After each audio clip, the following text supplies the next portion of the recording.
प्यारे बच्चों, कैसे हैं आप सब? अच्छे हैं ना? आज मैं आपकी पाठ्य पुस्तक आकृति के पाठ 4 कल्पना लोक का स्वर्ग सिक्किम पाठ का भाष्य ज्ञान कराऊंगी। चलिए शुरू करते हैं। प्रश्न संख्या 7।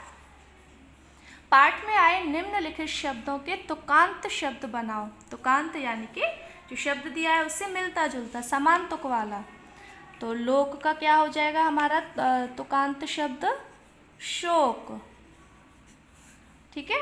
तो आगे के जो शब्द हैं जंगल, जल, जंगल, दुर्लभ, इनके आपको स्वयं से तुकांत शब्द लिखने हैं। अब देखिए प्रश्न संख्या 8। निम्नलिखित शब्दों के दो दो समानार्थक शब्द लिखो।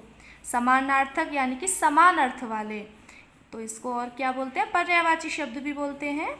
यानी कि जो झांकी शब्द है इसके हमें दो दो समानार्थक या दो दो पर्यायवाची शब्द लिखने हैं। जैसे झांकी है पहला, तो झांकी का लिखेंगे हम दृश्य या चित्र।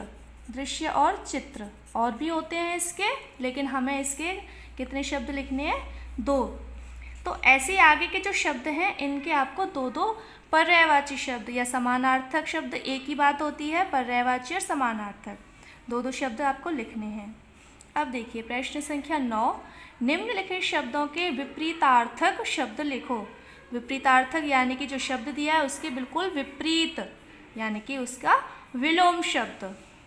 जैसे स्वर्ग, स्वर्ग का क्या हो जाएगा हमारा विलोम? नर्क। स्वर्ग का होगा बच्चों नरक। तो ऐसे ही आपको आगे के जो शब्द हैं उनके विपरीतार्थक शब्द स्वयं से पूरे करने हैं।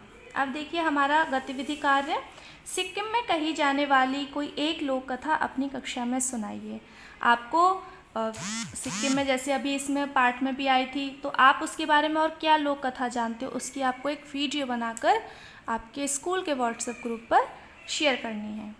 सिक्किम प्राकृतिक सौंदर्य, वन, पशु पक्षी, फल, उत्सव, रंग बिरंगी पोशाक आदि से परिपूर्ण एक छोटा सा पहाड़ी प्रदेश है। आप अपनी अध्यापिका जी से इस राज्य को विस्तार से जानो। तो बच्चों अब ये जो है इसमें आपको सिक्किम के प्राकृतिक सौंदर्य के बारे में, एक पहाड़ी प्रदेश है आपने पाठ पढ़ा था, उसमें मतलब बहुत कल्पना लोक का स्वर्ग कहा गया है। तो उसके बारे में और जो भी जानकारी वो अपने मम्मी पापा, दीदी, भैया, बुआ, चाचा जो भी आपके घर में है उनसे उस प्रदेश के बारे में जानकारी और प्राप्त कीजिए आप। अब आगे है, आपने अपने माता पिता के साथ किसी स्थान की यात्रा अवश्य की होगी। उस स्थान की विशेषताओं का कुछ वाक्यों में वर्णन करो। अब आप अपने मम्मी पापा के साथ घूमने तो जाते ही हो, तो आप कौन सी जगह घूमने गए और वो जगह आपको कितनी अच्छी लगी, तो उसके बारे में, उसकी जो विशेषताएं हैं उसको आपको अपनी किताब में लिखना है। ठीक है। तो अब आपका यह कार्य है कि आप यह पृष्ठ संख्या 25 पर प्रश्न संख्या 7, 8, 9 और गतिविधि कार्य आपको किताब में ही स्वयं से पूरा करना है। ठीक है।